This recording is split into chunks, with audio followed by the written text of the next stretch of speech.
So hello, what's up mga idol? Welcome ulit sa panibagong video. At sa video na to, mag-unbox tayo ng isang, entry-level smartphone ni Vivo, which is a Vivo Y11D. Maganda kaya to? Tara, pag-usapan natin.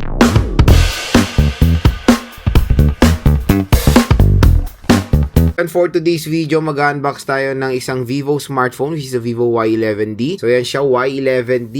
And kung interested kayo makuha to ng sobrang mura below SRP, dito lang kayo bibili sa ating video ha. Itong video kasi natin, may exclusive voucher yan sa online. Kung baga makuha nyo pa ng napagandang deal itong Vivo Y11D, sobrang mura at bagsak price lang siya. So tap mo yung video, view products, mura at bagsak presyo nyo lang makukuha itong Vivo Y11D. So, sa likod natin, ayan, meron tayong 4GB of RAM and 128GB of internal storage.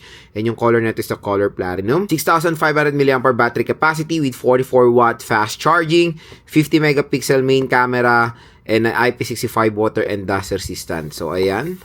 Open na natin si Y11D. Ito siya mga idol. So, tingnan natin yung color niya in color platinum. So, yung pagka-platinum niya, mukha siyang cream white. Ayan, no. Maganda naman. And, merong effect yung kanyang back cover pag tinitilt natin. Ayan, no. Di ba? Ang ganda. So, meron tayong dual rear camera system dito with LED light indicator and yung flash.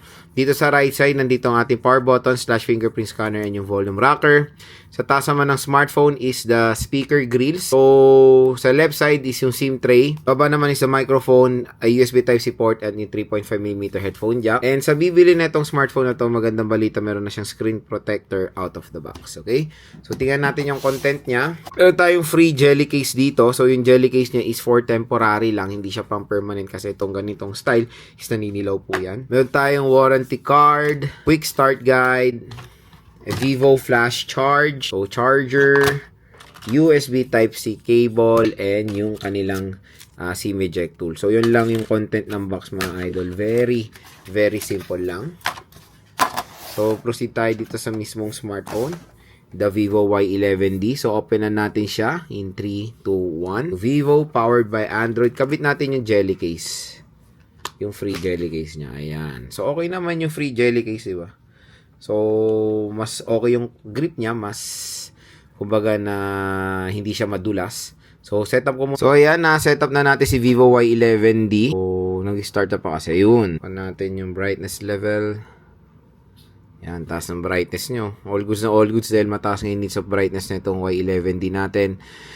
Brightness level, all good. Superb naman siya. Screen size is okay. Notch display, medyo nakakalungkot lang pero wala tayong magagawa. Notch pa rin yan. Ay mag-move on ni Vivo dyan. Sa about phone, we have here the Origin OS 6. So, Vivo Y11D. 128GB of internal storage and 4GB of RAM. So, 6,500 mAh battery capacity. Ayan. So, malaki talaga battery nito, panalo mga idol. Ang pinaka-the best talaga dito upon unboxing is yung kanyang display quality. Napaka-solid. Ang ganda. Ayan siya, 120Hz. And let's try the camera. So, yung camera rin kasi syempre pag Vivo, alam niyo nung pag Vivo, magaganda rin ang camera quality niya. So, let's take some photos sa, indoor shot. Ayan. So, indoor. Ayan, all goods naman siya mga idol. Malinaw in fairness ang camera ng Vivo Y11D. Ayan.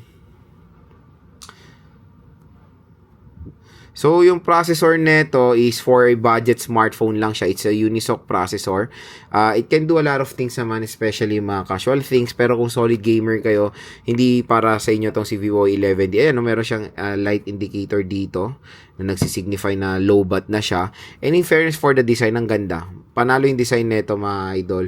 Sa laki ng battery niya, hindi nyo feel yung pagka 6,500 niya dahil magaan siya at hindi siya ganun kakapal or ganun kataba for a budget or entry level smartphone ngayon 2026. So yun, kung interested kayo mag-purchase na itong Vivo Y11D, nandito lang yung link niya sa ating video. So tap mo yung video, view products or shopping button, mura at bagsak presyo lang mo kuha itong Vivo Y11D.